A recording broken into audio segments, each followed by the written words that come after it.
أعوذ بالله من الشيطان الرجيم بسم الله الرحمن الرحيم الحمد لله رب العالمين وبه نستعين اللهم صل على سيدنا محمد النبي الأمي وعلى آله وصحبه وسلم رب اشرح لي صدري ويسر لي أمري واحلل عقدة من لساني يفقه قولي ولا حول ولا قوة إلا بالله العلي العظيم إلهي أنت مقصودي ورضاك مطلوبي أعطني محبتك ومعرفتك السلام عليكم ورحمة الله وبركاته الحمد لله والشكر لله والصلاة والسلام على رسول الله أما بعد. Pertama sekali kita bersyukur kehadrat Allah Subhanahu wa taala yang telah melimpahkan dan mengurniakan kepada kita nikmat-nikmat-Nya yang sangat banyak, zahir dan batin. Mudah-mudahan segala nikmat-nikmat itu sentiasa dikurniakan kepada kita dan dijadikan kita orang-orang yang bersyukur terhadap nikmat yang dikurniakan. Mudah-mudahan dengan berkat syukur itu bukan saja nikmat yang sedia ada itu dikekalkan, tetapi ditambah lagi, digandakan lagi dengan nikmat-nikmat yang lain.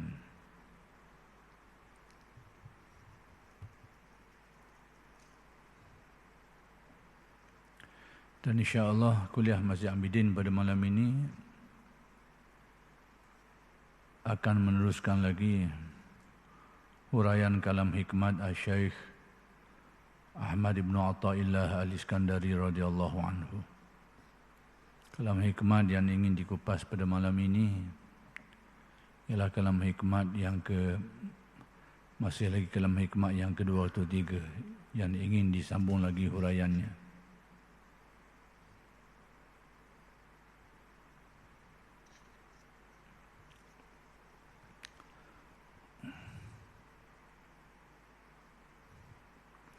Ibrahim Al-Khawas berkata,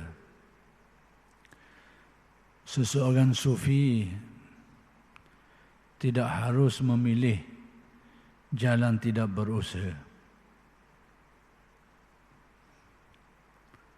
terkecuali jika memang sudah cukup keadaannya. Jadi salah seorang tokoh tasawuf namanya Ibrahim Al-Khawas ni, dia memberikan satu pengajaran bahawa seseorang ahli sufi ini, yakni seseorang yang menghayati tasawuf dan mendalam perhayatannya itu terhadap tasawuf itu, yang dikenali sebagai seorang sufi ini, tidak harus dia ni pilih jalan untuk tidak berusaha. Maksudnya dia kena berusaha lah. Dia kena berusaha untuk mendapatkan sesuatu seperti keperluan hidup dan macam-macam lagi lah. Jadi beliau menyatakan bahawa seseorang sufi tak patutlah dia ni tak berusaha. Dia kena berusaha mencari sebab musabab, yakni mengambil kira sebab musabab untuk mendapatkan sesuatu. Contohnya kalau dia nak dapat rezeki ni, dia kena pergi kerja lah, kena carilah sebab-sebab sumber-sumber dia tu. Itu maksudnya. Jadi setengah orang mungkin beranggapan ahli tasawuf ni sampai satu tahap tak ambil kira lagi dah sebab musabab, duduk saja je, serah pula kepada Allah Subhanahu wa taala. Memang tidak dinafikan ada orang yang berkeadaan seperti itu, tetapi tidak semua orang boleh bersikap seperti itu. Dia dalam tasawuf ni dia ada persyaratan-persyaratan dia tu dan adab-adab dia. Tak semudah tu orang nak buat macam tu. Kena tengok banyak perkara. dari aspek zahirnya, aspek batinnya. Kalau cukup syarat, bolehlah dia nak buat begitu. Dan kalau dia buat dalam keadaan dia cukup syarat, insya-Allah keperluan hidupnya itu akan ditunaikan oleh Allah, akan dipermudahkan. Tapi kalau dia buat benda itu dalam keadaan tidak cukup pada syarat zahirnya, apatah lagi syarat batinnya itu, maka dia akan menimbulkan beban lah, membawa risiko yang tak berapa molek. Maka di sini Ibrahim Al-Khawas menganjurkan seseorang sufi itu tidak patut kalau dia tak berusaha. Yang ini sewajarnya, sekalipun dia seorang yang menghayati tasawuf dengan arti menghayati hakikat tauhid yang mendalam, tapi bab usaha ni dia kena usaha jugalah. Kecuali memang dia berada pada satu kedudukan yang sudah mencukupi keperluan dia itu, memadai. Dengan arti contoh macam ni, dia ni menghayati tasawuf peringkat mendalam lah, sehingga boleh dikatakan sebagai seorang sufi. Penghayatan makrifat dan tauhid dia itu sangat mendalam, kuat keyakinan dia. Tetapi dia ada tanggungan yang perlu dinafkahkan, atau ada kewajipan yang perlu ditunaikan, diselesaikan. Maka dia ni kena cari jalan, kena berusaha. Kecuali dia ni sudah ada keperluan yang cukup. Maksudnya dari segi nafkah yang menjadi kewajipan dia, dia ada dah. Allah Ta'ala beri dah ke dia dalam bentuk simpanan ke harta yang dikurniakan Allah, sudah cukup dengan dia tu. Ataupun dia sudah tidak ada tanggungan lagi atas dia semata-mata, maka bolehlah dia nak tidak berusahanya. Tapi dia kena ada pula syarat lain, syarat qalbu dia, syarat batin dia tu, iaitu orang yang kuat keyakinan dia, orang yang tahan sabar. Kalau dia tak kuat, tak tahan sabar, bila menghadapi kesusahan, kepayahan, dia tak boleh nak terima, dia tak boleh nak bertahan, itu bukan tempat dia lah tu. Bukan tempat dia.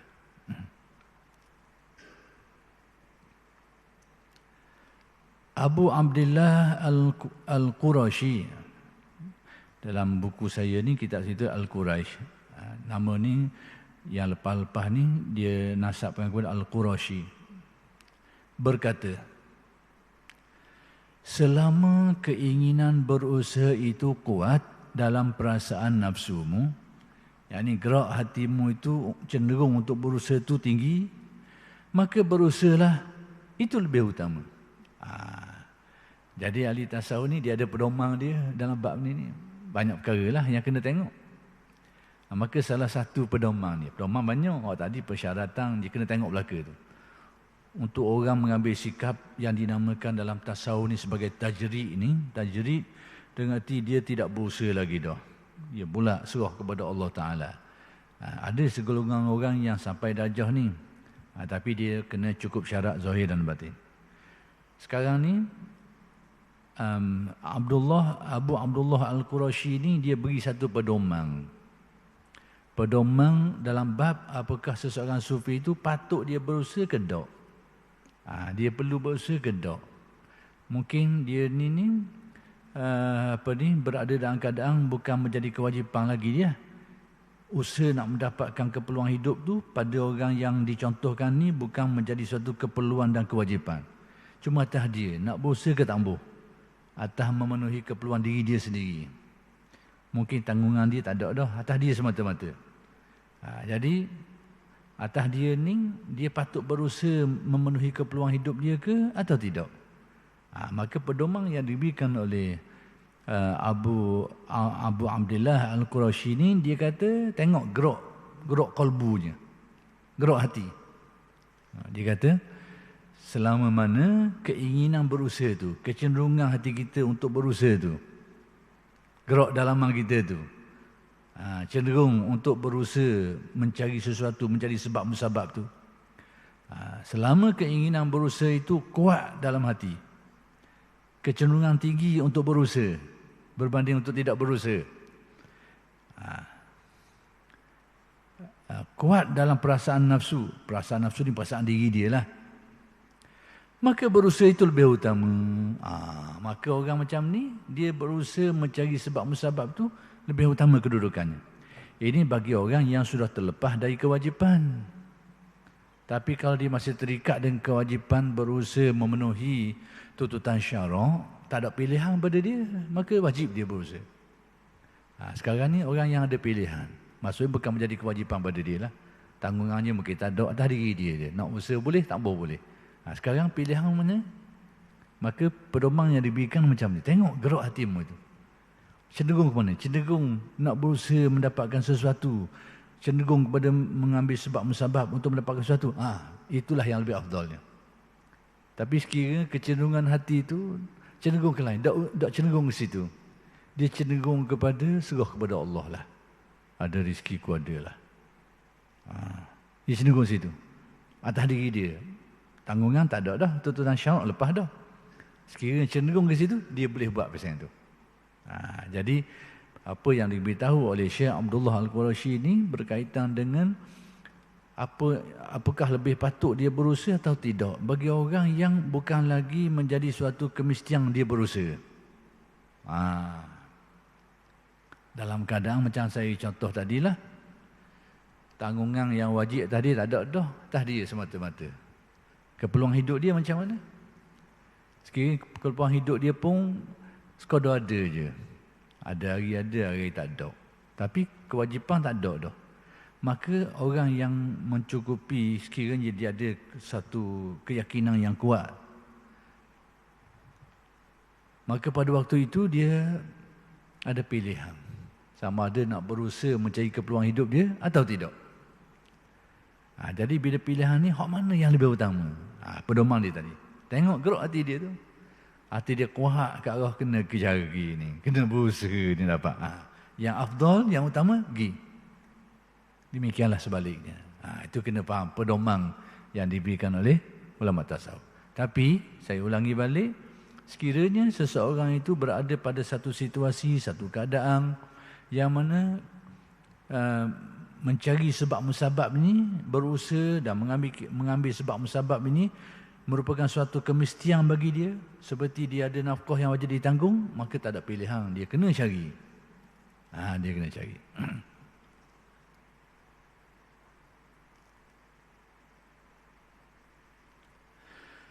Umar bin Al-Khattab radhiyallahu anhu berkata, Rasulullah selalu memberi kepada saya. Maka saya berkata, jadi kata Sayyidina Umar ni, Nabi ni selalu je beri sesuatu kepada dia. Lalu beliau, Sayyidina Umar berkata, berikan kepada orang yang lebih berhajat dari saya. Tengok. Jadi Sayyidina Umar ni, Nabi banyak kalilah selalu beri sesuatu kepada dia lah. Tak kira lah apa saja yang menjadi keperluan dia tu. Tapi mungkin dia rasa tak perlu. Bila dia rasa tak perlu, dia pun beritahu kepada Nabi supaya dia beritahu kepada Nabi supaya memberikan benda tu kepada orang yang lebih berhajat daripada dia lagi. Baik. Macam mana kedudukan ni? Rasulullah berkata, komentar Rasulullah ni. Terima kasih dan pergunakan atau sedekahkan. Dan tiap harta yang datang kepadamu dengan tidak engkau harapkan atau engkau minta, maka terimalah. Nabi ajar kita pula. Sayyidina Umar suruh beri ke orang. Bila Nabi beri ke dia, suruh beri ke orang lain lagi lah yang lebih perlu. Tapi tengok pedoman Nabi. Nabi kata ke mana? Mula-mula sekali, terima kasih. Lalu Nabi kata, pergunakan benda tu. Ini benda yang aku beri ini, pertama sekali menggunakan benda tu. Sekiranya perlu. Kalau tidak, atau sedekahkan. Sekiranya kau tak perlu, kau pula lah yang sedekahkan orang lain. Jadi, pahala boleh kamu juga. Nampak? Jadi sekarang, bila orang nak beri kita, beri ke orang lain yang lebih memerlukan. Baik kita ambil. Kalau kita perlu, kita guna. Tak perlu, kita yang beri ke orang. Itu Nabi ajar macam tu. Ambil lah dulu. Kalau rasa tak perlu, baru kita beri orang pula. Maksudnya kalau orang beri, ambil. Ambil dulu.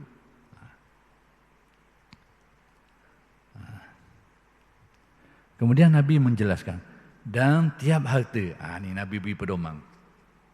Tiap harta, setiap benda lah. Tiap harta, setiap benda yang datang kepadamu. Sesuatu benda ni bila mari kepadamu, dapat kepadamu, dengan tidak engkau harapkan. Bukan itu kau cari, bukan kau harap, tapi mari kamu.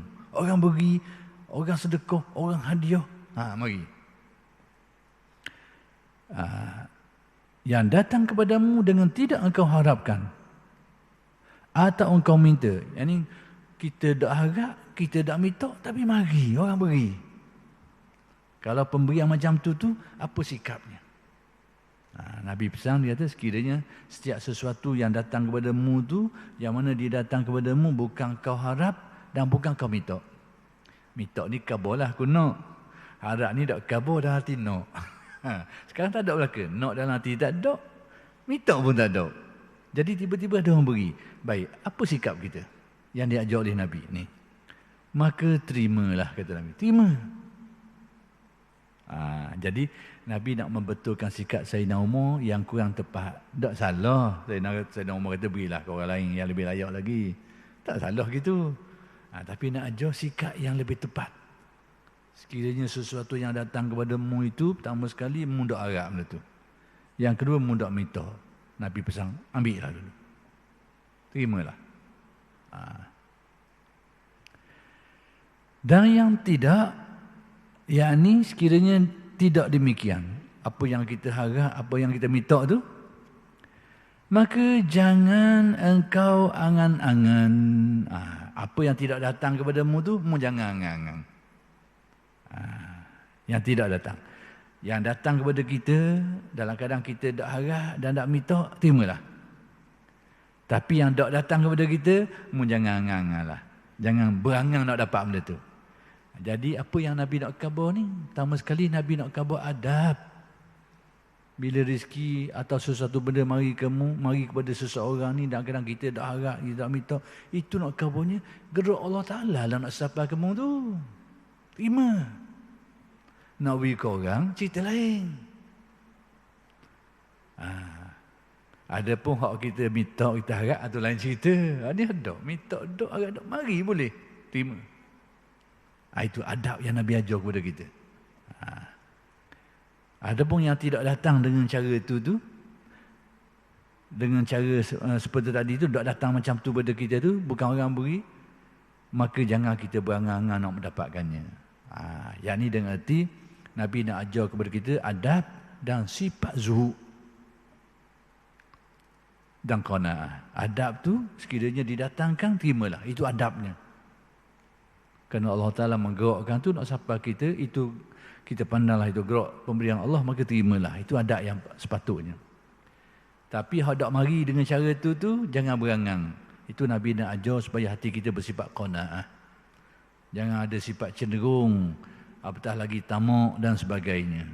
Nabi nak ajar. Apa tak dapat, jangan berangan. Tapi kalau mari, ambil.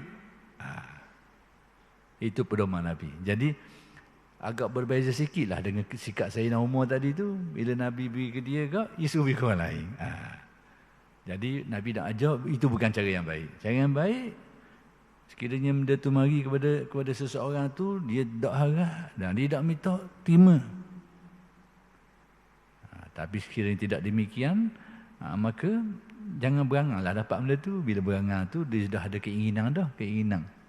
Dari segi tasawuf, keinginan tu tak salah, tapi dari segi tasawuf, dia tidak menunjukkan hati yang qanaah. Hati yang kukuh. Tidak. Kalau ada dorongan nafsu tu tinggi sikit, berangan banyak. Tapi dari segi syarak, kalau dia ni berangan, berkeinginan benda yang bukan salah, tak ada masalah apa. Cuma dari segi tasawuf, dia memperlihatkan satu sikap yang kurang baik lah. Itu je.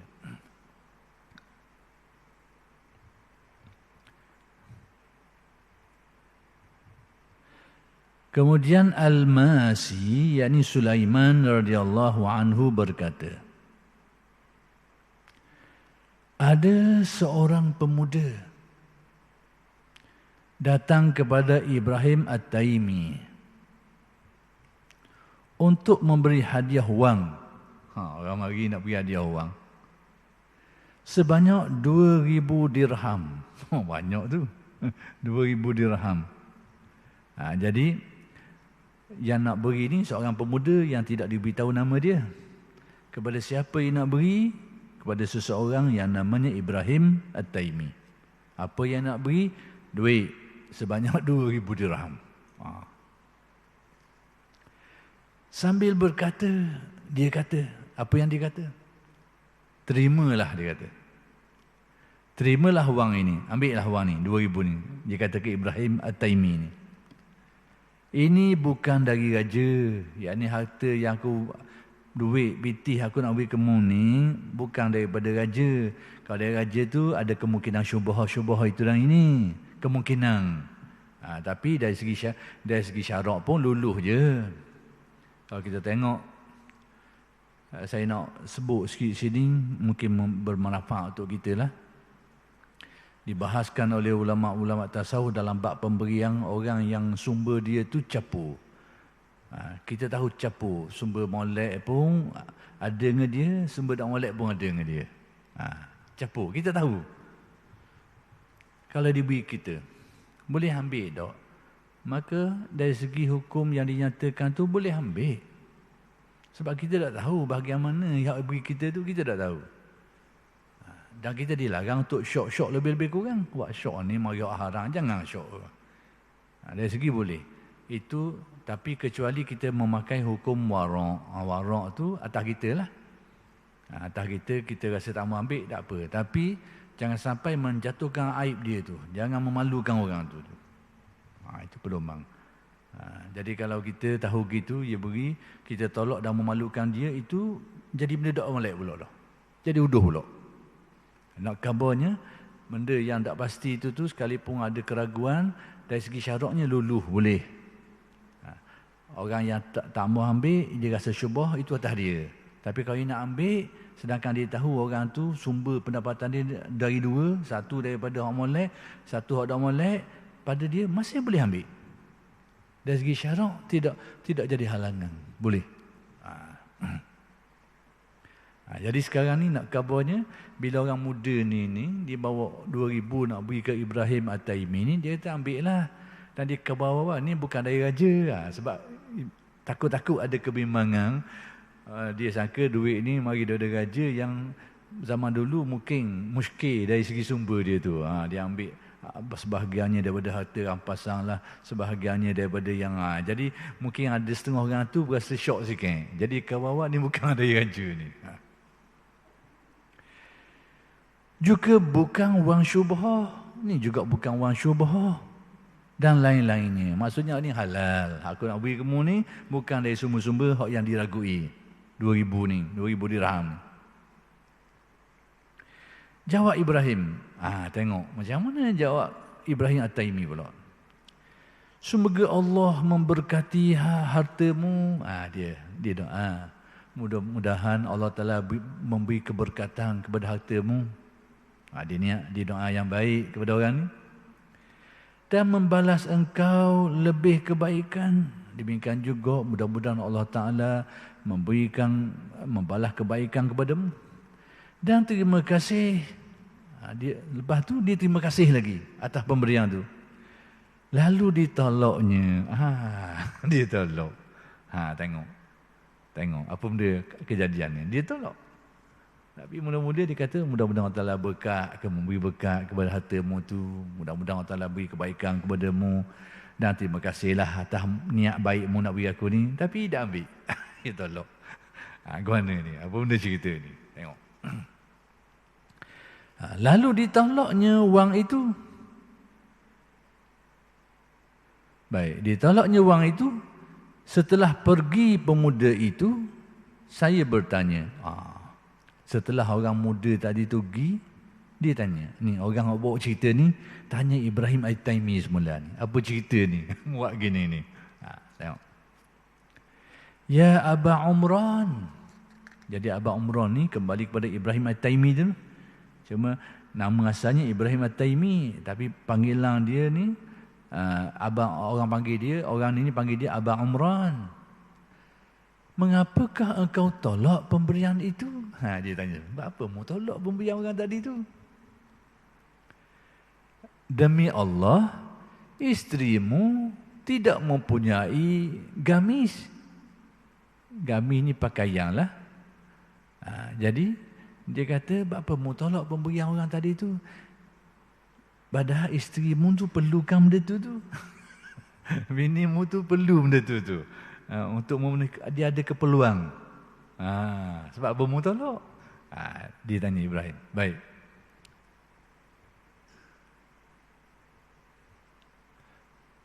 Jawab Ibrahim, benar dia kata, betul. Maksudnya betul orang kata tu. Memang isteri aku ni ada keperluan. Sepatutnya aku terimalah duit tu untuk beli keperluan dia tu. Tetapi, jika betul. Orang dulu ni dia halus mainan dia. Cerita dia. Tetapi, anak itu masih muda. Budak yang beri kat aku tu budak muda sangat lagi. Kenapa? Masih muda. Belum banyak pengertian atau pengalaman. Dia itu muda sangat lagi.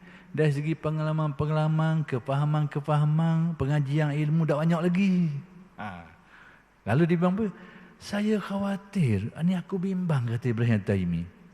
Kalau ia kembali ke kampungnya, orang muda tadi itu balik ke kampung dia nanti, lalu memberitahu kepada teman-temannya, dia khabar pula ke kawan-kawan dia, saya telah memberi kepada Ibrahim 2,000 dirham. Dia khabar ke kawan-kawan dia, bahawa dia beri kepada Ibrahim 2,000 dirham, dia kata. Dia khabar kawan dia pula. Maka hilang pahalanya. Jadi aku tolak tu, aku takut jadi sia-sia. Ada kebimbangan aku. Tolak tu atas kita, nak tolak tak tolak. Tapi mungkin pandangan dia ni jauh sikit. Dia tengok orang ni muda sangat ni, mungkin kefahaman tentang tasawuf dan sebagainya, kefahaman tentang tu tak banyak. Jadi dia bimbang. Piti habis, pahala dah ada. Maka sebab tu dia dah ambil. Maksudnya, biarlah duit tu duduk kekal dengan dia. Paling tidak, adalah benda dia tu. Nanti kan dia beri kat aku ni, balik rumah, hidup cerita ke situ sini. Jadi pahala pun tak ada. Piti habis, pahala tak boleh. Jadi Ibrahim At-Taimi, dia tolak atas sebab tu. Atas sebab tu. Bukan atas sebab, ada pun yang dibicarakan sebelum ni, yang termasuk dalam saranan Nabi tu, yang Nabi kata, apa-apa yang datang kepada kita ni, yang kita tidak harap, yang kita tidak minta, terimalah. Jadi, orang yang menceritakan kisah tadi tu, dia muskil sikit lah. Sebab Nabi suruh, kalau sesuatu tu mari kita, dalam keadaan kita tak harap, tak minta, Nabi suruh terima. Tapi kenapa orang seperti Ibrahim At-Taimi ni tolak? Nabi suruh. Sepatutnya orang yang arif macam dia ni, laksanakanlah pesanan Nabi tu. Penomang yang Nabi tunjuk tu. Tapi ternyata sikap dia terbalik. Dia tolak. Rupanya dia ada alasan lain. Nak khabar tu. Bahawa pesan Nabi, asasnya, bila sesuatu yang datang kepada kita, kita tak harap, kita nak minta, Nabi suruh terima. Tapi apa yang tak datang dalam bentuk tu jangan berharap. Jangan berharap. Jangan berangan. Nabi pesan itu. Tapi kalau mari, ambil.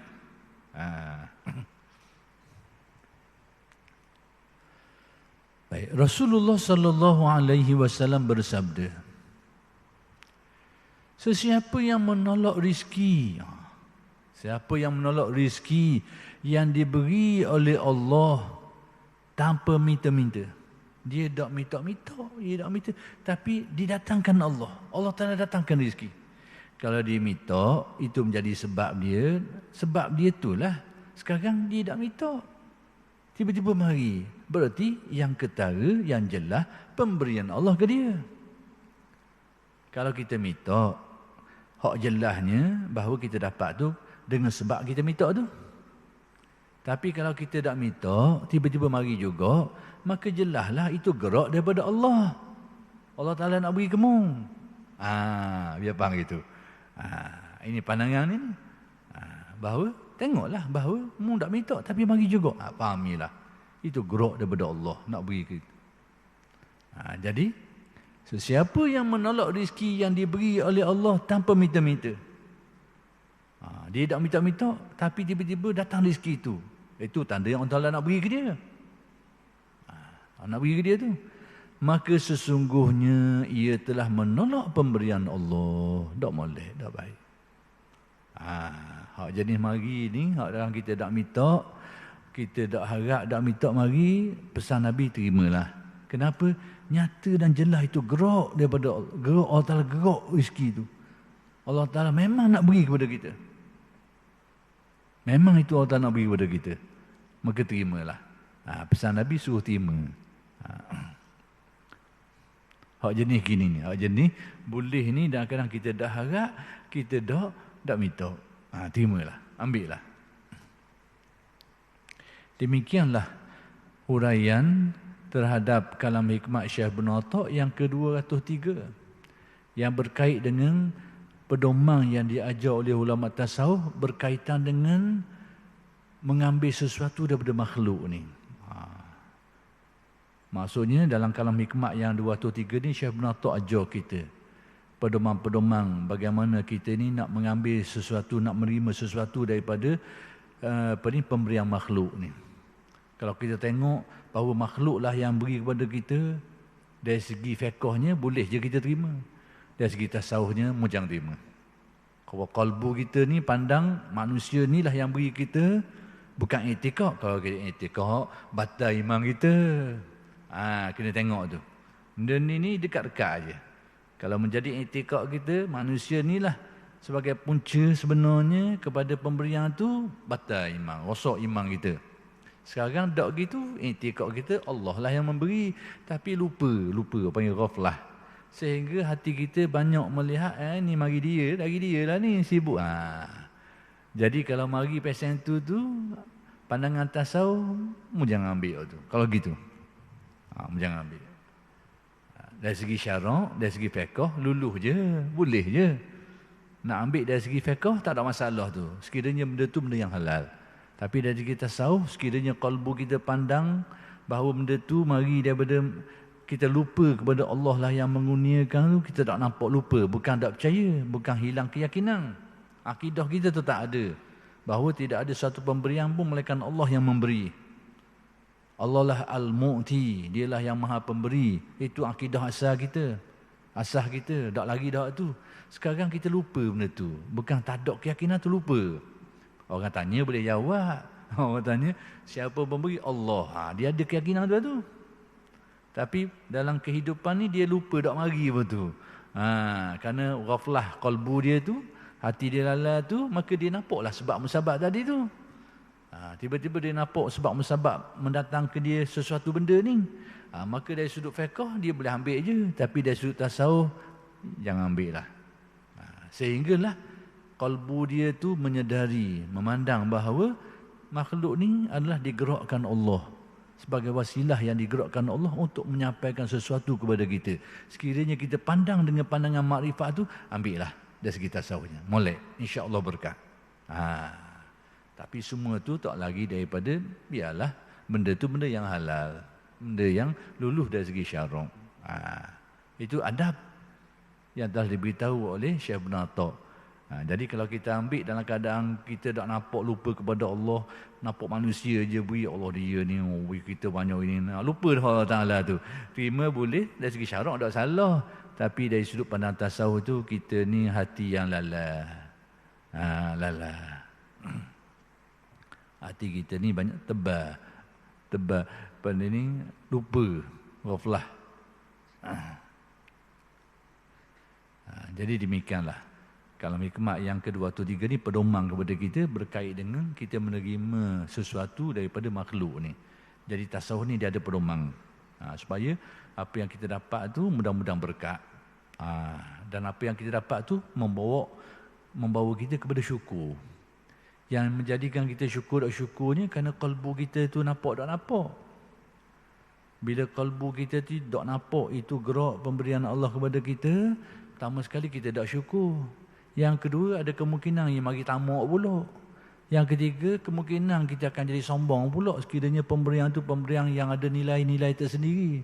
dapat pakak, dapat kedudukan, dapat kekayaan, jadi jutawan ke bilioner tak kira lah jadi. Kalau tak ada pedoman-pedoman tasawuf tu tadi, dia akan jadi gitu. Dia tak ada syukur, dia timbul tamak, timbul sombong, timbul ujub, semua dia menyakit belaka. Dan itulah yang akan menjadikan pendapatan atau pemilikan dia itu tak ada keberkatan atau kurang keberkatannya. Tapi kalau dia ada pandangan basirah ni, bukan sekadar ada tauhid saja, tapi ada pandangan qalbu dia tu, ingatan dia tu. Ingatan tu tasawuf. Akidah tu keyakinan dia. Tapi kalau dia beku, dia tak mari. Maka kena periduklah dengan jalan zikir. Zikir yang akan menyucikan kalbu kita tu sehingga menyedarkan kita tentang pemberian-pemberian Allah tu. Maka apa-apa yang dapat, hati kita tetap memandangi kurnia daripada dia. Dengan sebab benda tu, sebab benda ni, lalu ke orang tu, lalu ke orang ni. Tapi gok asalnya datang daripada Allah Subhanahu Wa Taala. Hati sedar. Kesedaran inilah yang akan menjadi orang tu akan syukur atas pemberian tu. Dan menjadikan dia tidak akan tamak. Dan menjadikan orang itu tak akan sombong dengan apa yang dia dapat. Sekalipun dia dapat kekayaan luar biasa, sekalipun dia dapat pangkat paling tinggi, dia tak akan jadi sombong. Kerana dia tahu ini gerak daripada Allah. Kurnia daripada Allah. Itu dia. Adapun kalam hikmat Syekh Ibn Atta yang ke-204. Tengok ni. Ini halus sikit. Halus sikit. Rubbama istahyal arifu an yarfa'a hajatahu ila maulahu iktifa'an bimasyiatihi fa kaifa la yastahyi an yarfa'aha li khaliqatihi. Kalam hikmat yang ke-204 ni Syekh Ibn Atta nak beritahu kelakuan orang arif. Orang arif ni orang yang mendalam makrifatnya lah. Orang yang mendalam penghayatan tasawufnya. Bahasa mudah. Kita guna bahasa-bahasa mudah lah ni. Guna istilah pelik-pelik, nanti dia kata orang ilmu tinggi dah lalu pula. Sebenarnya benda tu boleh dipermudah je untuk kefahaman kita ni. Iaitu orang arif ni, orang yang mendalam sikit makrifat dia tu. Halus makrifat. Orang yang mendalam sikit penghayatan tasawuf ni tu. Jadi kata Syekh Ibn Atta, ada kalanya seseorang arif itu malu meminta hajatnya kepada Tuhannya. Dia malu nak minta. Tapi ini kelakuan orang arif lah. Kita tak malu ni bukan arif lah. Nak kabarnya bahawa ini perihal orang arif. Jadi kita mungkin tak dah lah takat dengar dia kata ni sebab kita bukan kelas dia ni. Tapi bolehlah faham kedudukan mereka ni. Cerita tentang orang ada piti, kita faham lah sekalipun kita ada piti. Tapi tak apa. Faham cerita orang. Mana tahu satu hari kita nak jadi orang ada piti juga kan? Sama juga arif ni. Pada waktu mungkin kita tak sampai, kita nampak perjalanan dia tu. Mana kan tahu dengan kurnia Allah Ta'ala nak mengurniakan kepada kita sehingga mencapai sebahagian daripada mana kearifan tu. Mana tahu? Jadi kita tahulah kelakuan dia tu. Jadi terjemahan ringkas saya nak perhabis ni sebab sampai masa dah ni. Ada kalanya seorang arif ni dia malu nak minta hajat dia kepada Allah Ta'ala. Malu tarah tu. Sedangkan yang kita tahu selama ni kalau ada hajat mintalah dengan Allah. Tapi dia ni jadi malu pula ni. Dah boleh ke gini? Betul ke gini? Ada dalil ke ni? Ni yang kita tengok. Benda-benda macam ni lah. Tasawuf itu kadang-kadang disalah faham, disalah tafsir. Lalu dituduh sesat. Ada satu ketika dulu orang sesatkan kita hikam kerana sebab benda-benda gini ni. Padahal dia tidak mendapat penjelasan yang baik dari sudut tasawufnya. Kerana apa? Merasa cukup dengan kehendak Allah. Takdir Allah. Taksim pemberian Allah. Dia rasa cukup padang dengan benda tu dah. Dia semalu nak minta. Lalu bagaimana dia tak rasa malu untuk mengangkat ataupun mengemukakan hajatnya kepada makhluk.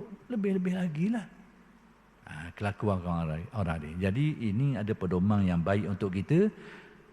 Yang insyaAllah akan saya terangkan huraiannya pada kuliah-kuliah yang akan datang. Siapa sih kita tu? Aku lu qauli hadza wa astaghfirullahalazim li wa lakum. Assalamualaikum warahmatullahi wabarakatuh.